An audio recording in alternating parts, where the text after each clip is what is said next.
حضرت معاویہ رضی اللہ تعالیٰ عنہ ایک صحابی ہیں، انہوں نے حضرت مغیرہ بن شعبہ رضی اللہ تعالیٰ عنہ کو خط لکھا اور اسے لکھا کہ مجھے کچھ حدیثیں رسول اللہ صلی اللہ علیہ وسلم کی مجھے لکھ کر بھیج دو جو آپ نے سنی ہوں حضور اقدس صلی اللہ علیہ وسلم۔ حالانکہ خود حضرت معاویہ بھی صحابی اور حضور اقدس صلی اللہ علیہ وسلم سے بہت سی حدیثیں انہوں نے سنی، لیکن حضرات صحابہ کرام کا یہ ذوق تھا کہ بھئی بہت سی باتیں ہم نے نہیں سنی ہوں گی، دوسرے نے سنی ہوں گی، تو ان کو خط میں لکھا کہ آپ مجھے کوئی حدیث بتائیے جو آپ نے رسول اللہ صلی اللہ علیہ وسلم سے سنی ہو۔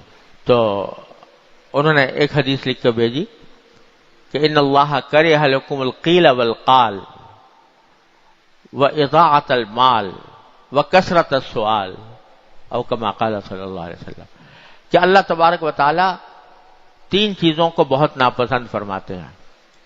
ایک قیل و قال کو، قیل و قال کے معنی کیا؟ فضول بحثیں جس کا نہ دنیا میں فائدہ نہ آخرت میں فائدہ، ایسی بحثیں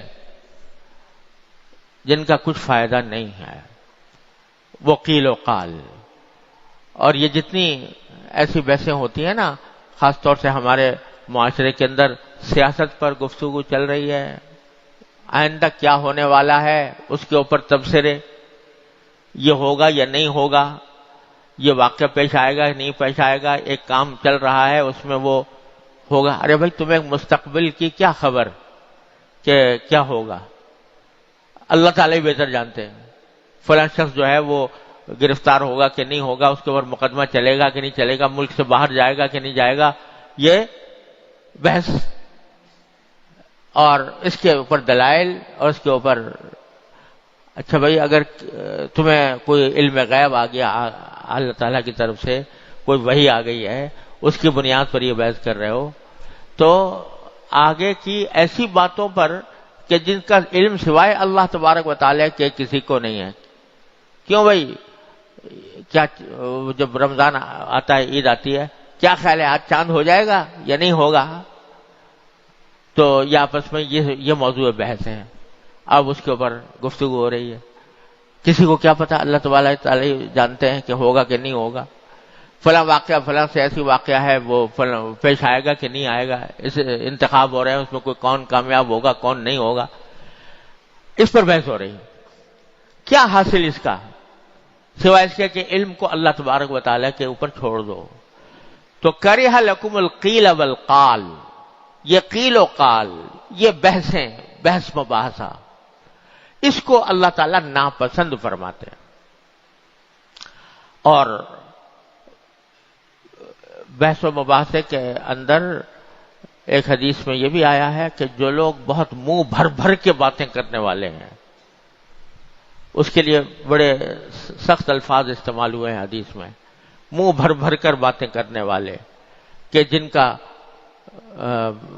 جو اپنی فصاحت و بلاغت اور اپنی آتش بیانی اور شعلہ نوائی کے کو ظاہر کرنا چاہتے ہیں، المتشدقین المتفحقین حدیث میں اس کے لیے الفاظ آتے ہیں، وہ اپنی فصاحت و بلاغت اور اپنے زور کلام کو ثابت کرنے کے لیے بحثیں کرتے رہتے ہیں، تو وہ سب قیلو اسی میں داخل۔ ان اللہ کرہ لکم القیل والقال، تو فضول بحثیں یہ ناپسند ہیں اللہ تبارک۔ ان اللہ کرہ لکم القیل والقال واضاعۃ المال، اور مال کو ضائع کرنا، جو بھی کوئی چیز اللہ تبارک و تعالی نے عطا فرمائی ہے تو اس کو، وہ اللہ تعالیٰ کی نعمت ہے، اس کو ضائع کرنا، اس کو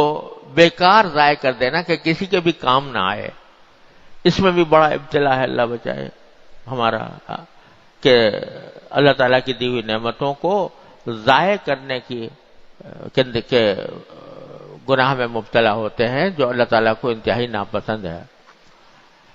اللہ، ہمارے حضرت، میں نے اپنے حضرت عارفی قدس اللہ تعالیٰ سرہ سے سنا کہ حضرت حکیم الامت قدس اللہ تعالیٰ سرہ بستر علالت پر تھے، بیمار تھے. تو اس وقت کسی نے کوئی دودھ پیش کیا تو حضرت والا نے دودھ پی لیا اور اس میں کچھ بچ گیا. تو حضرت کی چونکہ صحت ٹھیک نہیں تھی، طبیعت خراب تھی، تو جو حصہ بچا ہوا تھا اس کو پینے سے طبیعت خراب ہونے کا اندیشہ تھا کہ کہیں اور طبیعت خراب نہ ہو جائے، اس لیے چھوڑ دیا. تھوڑا سا رہ گیا تھا. تو کوئی اللہ کا بندہ آیا، اس نے دیکھا کہ تھوڑا سا بچا ہوا ہے تو اس کو پھینک دیا، حالانکہ تھا بہت تھوڑا سا تھا. تو حضرت نے فرمایا کہ اللہ کے بندے تم نے یہ اس کو ضائع کر دیا. ارے بھائی، بلی کو پلا دیا ہوتا، طوطے کو پلا دیا ہوتا، یہ اللہ تعالیٰ کی نعمت ہے. پھر فرمایا کہ جن نعمتوں کے اجزاء کثیرہ سے تم فائدہ اٹھاتے ہو ان کے اجزاء قلیلہ کی بھی قدر کرو. یعنی جو بہت سارا چیزیں تم کھاتے ہو، پیتے ہو، استعمال کرتے ہو، فائدہ اٹھاتے ہو، تو اس کی جو تھوڑی سی مقدار ہو اس کی بھی قدر کرو اور اس کو ضائع کرنے سے بچاؤ، ضائع نہ ہونے دو. تو حضرت حکیم الامت قدس اللہ تعالیٰ سرہ کے ہاں تو اس درجہ اس کا اہتمام تھا کہ اس زمانے میں جو خطوط حضرت کے پاس آتے تھے تو اس کے لفافے ہوتے تھے، حالانکہ وہ مستعمل ہوتے تھے، لیکن حضرت اس کو الٹا کر کے اور پھر دوسری مرتبہ بھی استعمال کر لیتے تھے، الٹا کر کے چپکا دیتے، دوبارہ استعمال فرما لیتے. کہ جو کوئی بھی نعمت ہے اللہ تبارک و تعالیٰ کی، وہ چاہے چھوٹی ہو یا بڑی ہو، وہ قابل قدر ہے، اس کو ضائع کرنے سے بچنا چاہیے. اس میں ہم لوگ بھی اس میں بہت ابتلا ہے، اللہ تعالیٰ معاف فرمائے. کھانا کھانے کے اندر اتنا نکال لیا جو کھانے کی طاقت نہیں ہے، اور جو بچ گیا تو وہ ضائع ہو گیا. ارے بھائی، اتنا نکالو جتنا کھا سکتے ہو، پھر اور ضرورت پیش آئے تو اور نکال لو، لیکن اکٹھا نکال کر بہت بچا دینا اور اس کو ضائع کر دینا، یہ اللہ تعالیٰ کی نعمت کی ناقدری ہے.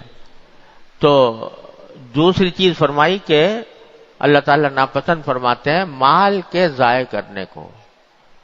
وَكَثْرَةَ السُّؤَالِ، اور سوالات کی کثرت کو. سوالات کی کثرت یعنی بے فائدہ سوالات.